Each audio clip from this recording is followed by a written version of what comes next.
नमस्कार दोस्तों, जैसा कि पहले हम चर्चा कर ही चुके हैं कि हमें यूटिलिटी बिल्डिंग के केस में एक स्टे मिला है और ये एक बहुत अच्छी डेवलपमेंट है और सबके सार्थक प्रयासों से at least now Noida authority, RP और ये पूरा जो बिल्डर गैंग है ये अंडर प्रेशर है।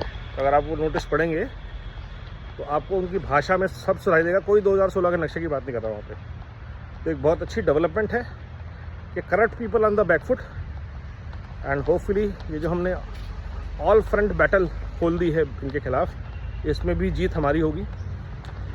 अब आते हैं अगले पड़ाव पर जो है रजिस्ट्रेशंस। प्रेसिडेंट साहब से हमारी पीछे भी बातचीत हुई थी।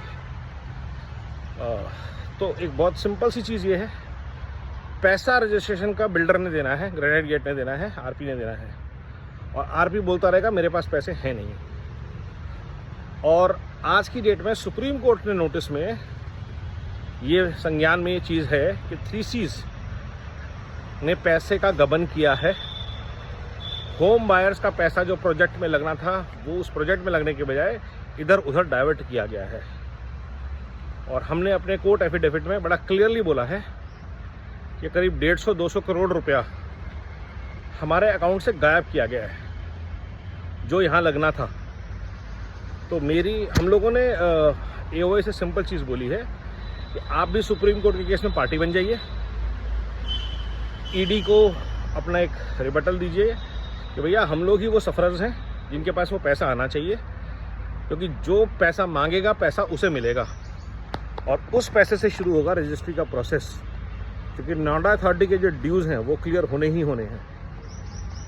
दूसरा तरीका ये है कि सब जितने लोगों को रजिस्ट्री करानी है 10-10, 15-15 लाख रुपए दें, पहले नोएडा अथॉरिटी के ड्यूज़ क्लियर करें, फिर अपने रजिस्ट्री का पैसा दें, जो आप शायद पहले भी दे चुके होंगे कुछ पैसा।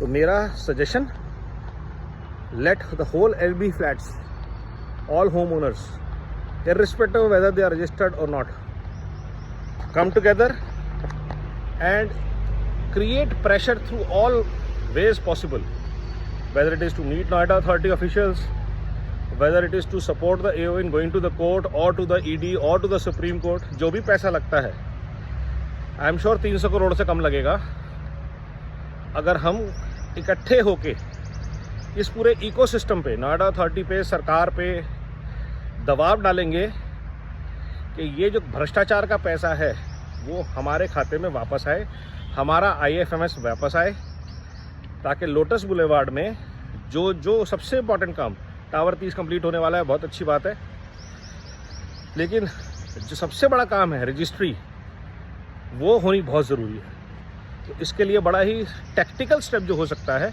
कि सारे इकोसिस्टम पे दबाव डाला जाए। आसान रास्ता सिंपल है, पैसे दे दो हो जाएगी, पर सही रास्ता वो है भ्रष्टाचार से युद्ध का। कॉन्फिडेंस आया है क्योंकि मात्र 4 लाख रुपए इकट्ठे करने के बाद AOA भी साथ आई और हालात में कोर्ट ने भी साथ दिया। हमने हर चैनल पे अपनी आवाज़ उठाई इस भ्रष्टाचार के खिलाफ, इस गुंडागर्दी के खिलाफ, और कहीं ना कहीं एक आराम मिला है। कितनी देर का आराम है ये पता नहीं। तो ये संघर्ष जारी रहेगा हर मोर्चे पे। अगला स्टेप है रजिस्ट्रेशन का और उसके बाद बात की जाएगी आरपी से सारी फैसिलिटीज़ को लेकर। ये भी बातचीत हुई कि हमारी कौन कौन सी जो सामने दिखने वाली फैसिलिटीज़ है उसमें सबसे बड़ी फैसिलिटीज़ है एम्फी थिएटर और वेव पूल। हम यूज़ करें ना करें बनना ज़रूरी है, क्योंकि हमारा हक है। स्टेज हटना है, स्टेज की जगह बनना है, बट वो सब चीज़ें फेज़ 3 में। फेज़ 2 में अब है रजिस्ट्री की बात करने की। तो सारे आइए, AOA के साथ बातचीत कीजिए, रास्ता तय कीजिए। ED, सुप्रीम कोर्ट, CBI, कहीं से भी हमें अपना दावा ठोकना है, हमारा पैसा हमारे पास वापस आए और उस पैसे का कंट्रोल AOA के पास आरपी के साथ रहना चाहिए। वरना आरपी में जिन भ्रष्ट लोगों का आज की डेट में कंट्रोल है और जिस दबाव में है आरपी, और वो कल AOA पे दबाव बनाने वाले कि पैसा आ गया है मुझे पनाश में खर्च करने दो। पनाश का पैसा पनाश के पास, हमारा पैसा हमारे पास। नमो भारत, वंदे मातरम, जय हिंद।